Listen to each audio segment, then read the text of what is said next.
Bonjour, je vous propose de faire des bulles en gélatine.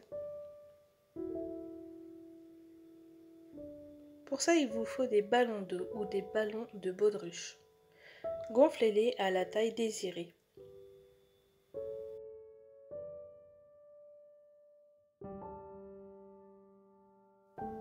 Une fois bien fermé, rajoutez-lui un pic ou un cure-dent afin de le maintenir sur votre support tête en l'air.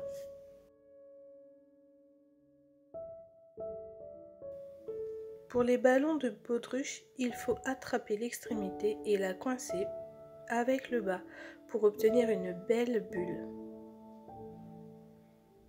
Fermez à l'aide d'un élastique et coincez un pic avec le reste.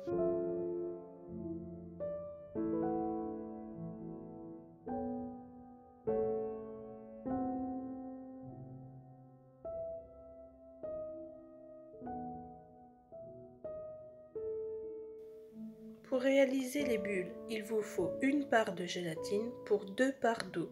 Pour moi, c'est 12 g de gélatine et 24 g d'eau dans un récipient transparent pour bien voir ce que vous faites. Ajoutez des colorants en poudre nacrée pour lui donner de la brillance et de la couleur. Pour ma part, il me fallait une bulle de chewing-gum. Je suis donc partie sur du rose. Placez vos feuilles de gélatine ou votre poudre gélatine dans un récipient avec de l'eau froide pendant 10 minutes.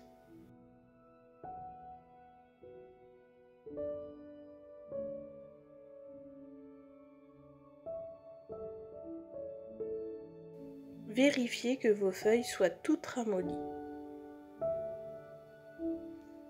Essorez-les et placez-les dans l'eau colorée.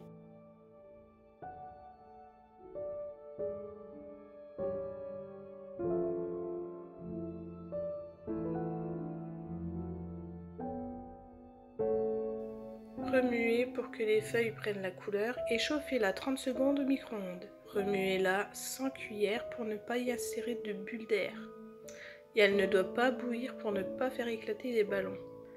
Avec un petit peu d'huile neutre ou du Crisco, recouvrez votre ballon afin que la gélatine n'adhère pas au moment du démoulage. Une fois réalisé, trempez votre ballon et faites une couche complète. Le ballon doit être recouvert totalement.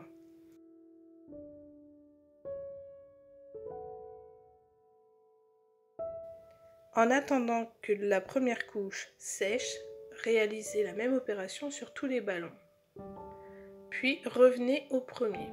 Enlevez l'excédent en tapotant sur le bord afin de ne pas se retrouver avec une petite gouttelette disgracieuse. Pour réaliser ces petites gouttes, je me suis servi de la coupe qu'il y avait dans les ballons d'eau pour les remplir. Mais vous pouvez prendre un cure-dent ou même un pic à brochette et disposer suivant l'épaisseur et la grandeur que vous souhaitez. Le lendemain, vérifiez que la bulle est sèche et coupez le ballon à la base. Je ne lui ai fait que 2 épaisseurs car je voulais la transparence d'une bulle de chewing-gum, mais elle s'est ratatinée sur elle-même laissant apparaître des plis. J'ai donc retenté en plus petit et avec plusieurs épaisseurs différentes.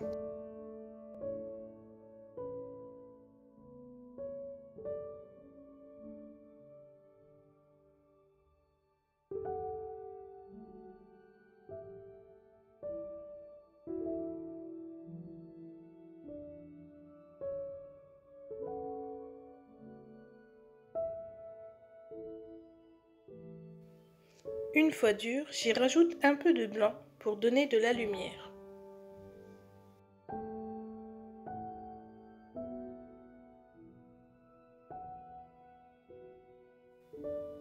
J'aurais aimé garder cette bulle, mais beaucoup trop grande. Je suis donc partie sur la 3e.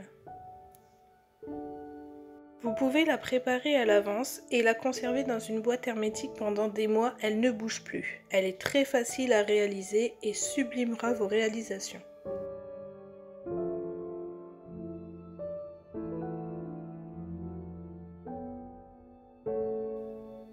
Pour la mettre sur votre gâteau, vous pouvez la poser directement ou lui rajouter une pointe d'eau ou du glaçage royal. Je vous dis à mardi prochain pour une nouvelle vidéo. Bonne journée!